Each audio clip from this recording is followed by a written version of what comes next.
এই যে ভিসাগুলো এখানে 100 ভিসা সব এক্সপায়ার হয়ে গেছে। মেন পাওয়ার থেকে বলতে মন্ত্রণালয় থেকে মেন পাওয়ার বন্ধ করে দিছে, তবে কোনো পূর্ব নোটিশ ছাড়াই আমাদের মেন পাওয়ার বন্ধ করে দিছে। এই দেশে আসলে কি নাম বললে নাম আর খেলে কিছু হয় না। যেমন আপনি দেখবেন যে কোনো একটা জায়গায় একটা ঝামেলা হচ্ছে, যেমন বিদ্যুতের তারটা ঝুলে আছে, আরো বিশেষ হামলা করবে যে আমি আপনাকে টাকা দিচ্ছি, আপনি ভিসা করছেন, আপনি আমাকে পাঠাতে পারেন না, সেটা আপনার ব্যর্থতা।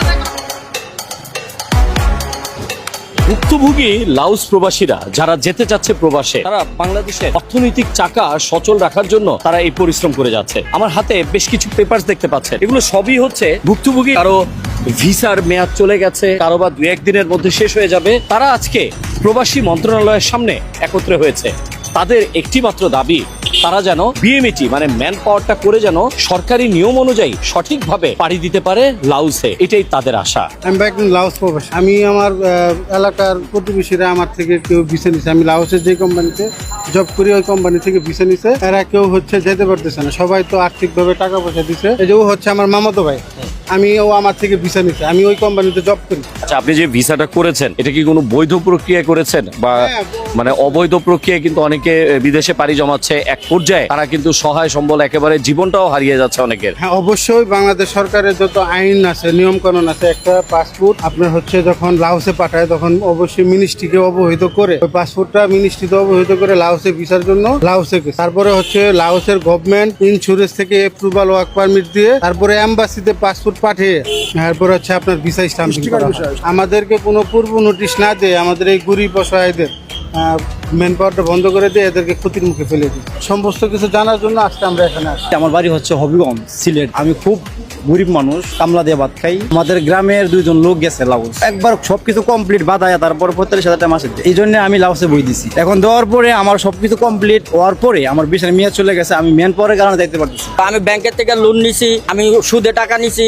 এখন আমি যদি না যেতে পারি আমার পুরো পরিবারটাই ধ্বংস হয়ে যাবে। আমি এখন কি করব আমি নিজেই বুঝতে পারতেছি না। ব্যাংকের এই সামাল দিব কিভাবে, বা আমি সুদের টাকা কিভাবে দিব? এখন এই হলো পরিস্থিতি। এখন আমরা বিষ খাইয়া মরে যাওয়া ছাড়া কোনো গতি নাই। আমার ছেলে পেলে বউ পোলাপান এটা নিয়ে আমি কোথায় যাব যদি এখন আমি লাওসে না যেতে পারি? আমি দীর্ঘদিন সৌদি আরবে ছিলাম। লাওসে আমার আত্মীয় স্বজন অনেকে আছে। এখন যদি মিডল ইস্ট এবং লাওসের পার্থক্য তুলনামূলক করতে হয়, তাহলে আমি বলবো মিডল ইস্ট থেকে, সৌদি থেকে 1000 গুণ ভালো লাওস। কারণ মিডল ইস্টে যাওয়ার পরে আজকে মানুষ জানে, সবাই জানে যে 90% লোকের আকামা হয় না, কাগজপত্র হয় না। সেক্ষেত্রে লাওস 1000 গুণই ভালো, এই কারণে যে লাওসে এমন কোন রেকর্ড নেই যে কাগজপত্র হয় না। এবং সৌদিতে যেখানে সর্বোচ্চ দেখা যাচ্ছে গড়ে 1200 রিয়াল বেতন হয়, যেখানে 40,000 টাকা হয় না, সেখানে লাওসে $400 থেকে বেতন শুরু, তার মানে বাংলা 50,000 টাকা।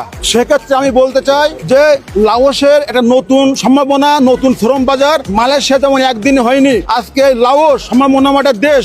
আজকে কেন আমাদেরকে শুধুমাত্র ম্যান পাওয়ার বন্ধ করে বঞ্চিত করে আর কি রাখা হয়েছে? কারণ হাজার ভিসা অলরেডি নষ্ট হয়ে গেছে। আরো বিশেষ হামলা করবে যে আমি আপনাকে টাকা দিচ্ছি, আপনি ভিসা করছেন, আপনি আমাকে পাঠাতে পারেন না, সেটা আপনার ব্যর্থতা, আমার ব্যর্থতা। এখন যাত্রী তো বুঝবে না যে ম্যান পাওয়ার সমস্যার কারণে ফ্লাইটে আমরা দিতে পারতেছি না। এখন যাত্রী চিনবে আমাকে যে আপনাকে আমি টাকা দিচ্ছি, আপনি ভিসা করছেন, আমাকে পাঠাতে পারতেছেন না, সেটা আপনার ব্যর্থতা। কিন্তু এখানে দেখেন প্রত্যেকটা ট্রাভেল এজেন্সির মালিকদের পিঠ দেয়ালে ঠেকে গেছে। একবার ট্রাভেল এজেন্সির মালিকের পিঠ যখন দেয়ালে ঠেকে যাবে, তার গতিসীমা কোথায় গিয়ে দাঁড়াবে বলে? আমরা এর আগে আরো একবার বিএমইটি অফিসের সামনে আমরা মানববন্ধন করেছি। তখন আমাদেরকে আশ্বাস দেওয়া হয়েছিল যে আপনাদের ম্যান পাওয়ার দেওয়া হবে, কিন্তু তারা আমাদেরকে কোনো আশ্বাস যে দিয়েছে তার কোনো প্রত্যুত্তর আমাদেরকে কোনো বাস্তবায়ন করেনি। আমাদের আত্মীয় স্বজন অনেকে লাউসে গিয়েছেন, ওরা অনেক ভালো আছে। ওরা প্রতি মাসে $500 থেকে $600 পর্যন্ত বেতন পাচ্ছে। কিন্তু আমরা বৈধ ভিসা পাওয়ার পরেও আমাদের গভর্নমেন্ট আমাদেরকে মেন পাওয়ার বন্ধ করে দিছে। 5 জুন আমার ভিসার মেয়াদ শেষ হয়ে গেছে স্যার। অলরেডি 5 জুন শেষ হয়ে গেছে, আজকে 7 জুন। আমি ব্যাংকের থেকে টাকা লিয়া আমি এই ভিসা করছি। অলরেডি একটা কিস্তি আমি দিছি। এখন যদি সামনের মাসে কিস্তি না দিতে পারি, ব্যাংকের থেকে আমার বাড়ি জব্দ করব। এটা দায়ভুক্ত কে নিব স্যার? আমার এই মেন পাওয়ার যদি না করে, আমাদের দাবি একটাই স্যার, মেন পাওয়ারটা খোলা দেখ, আমি সচ্ছলভাবে চলে যাই, না তো আমার ইমিগ্রেশন আটকে দিব মেন পাওয়ারের জন্য। অধিকাংশ বিষয়ের এই মেয়াদ চলে গেছে। খুব কষ্টের মধ্যে আছি ভাই। আপনারা যদি পারেন সাংবাদিক ভাই, আপনাদের দুটো হাত পা ধরতেছি, আপনাদের মাধ্যমে সবাইকে জানিয়ে দিয়ে আমাদের মেন পাওয়ারটা করে দেওয়ার ব্যবস্থা করেন ভাই। আমরা খুব ঋণগ্রস্ত হয়ে গেছি, ক্ষতিগ্রস্ত ভাই। আমি বাসায় যাইতে পারতেছি না। অবৈধ না, বৈধভাবে আমাদের বৈধভাবে ভিসা হয়েছে। আমি এটাই বুঝতেছি না মেন পাওয়ার দিতেছে না কেন? যেখানে আমাদের ভিসা দিতেছে লাউসের, সেখানে কেন মেন পাওয়ার দিতেছে না? আমরা বাংলাদেশি, হ্যাঁ, আমরা বাংলাদেশি, এটা হচ্ছে জটিলতা। আমার জানা মতে বিশ্বের আর কোনো দেশে এই বিএমইটি সিস্টেমটা নাই। হ্যাঁ, যদিও বিএমইটি সিস্টেমটা চমৎকার একটা, এটা প্রবাসীদের সুবিধার জন্য করা হয়েছিল, কিন্তু এটা এখন প্রবাসীদের গলার কাটা হয়ে গেছে। যারা বাইরে থাকে, যারা বিদেশে যায়, বিএমইটি রেজিস্ট্রেশন করে যারা বিদেশে যায়, তারা কিন্তু অনেক অনেক আশা করে যায় আমি এটা পাবো সেটা পাবো। হ্যাঁ পায়, যদি তারা মারা যায় তাহলে তারা কিছু টাকা প্রবাসী কল্যাণ থেকে পায়। সবাই না, অনেক অত প্রসেসিং এ জানে না। মূলত বিএমইটি করা হয়েছে প্রবাসে যাওয়ার ব্যাপারটা সহজ করার জন্য। যুগ চেঞ্জ হইতেছে, প্রত্যেকটা জিনিস আপডেট হইতেছে, কিন্তু আমাদের এই বিএমইটি আগের মতো আছে, কোনো আপডেট নাই, কিচ্ছু নাই। আপনার কারো কোনো গায়ে কিছু লাগে না, মানে সরকারি চেয়ার। হ্যাঁ, 24-এর আন্দোলনের পর ভেবেছিলাম পরিবর্তন আসবে, এবং ওই পরিবর্তন এমনটা এসেছে, এটা সত্যি কথা, কিন্তু পরিবর্তনটা জনগণের মানে পক্ষে না, এটা বিপক্ষে হয়ে গেছে। আসলো গভর্নমেন্ট, নির্বাচিত গভর্নমেন্ট আসলো, আমরা ভেবেছিলাম এবার হয়তো একটু রিলিফ পাবো। এই দেশে আসলে কি নাম মূল্যের নাম আর খেলে কিছু হয় না।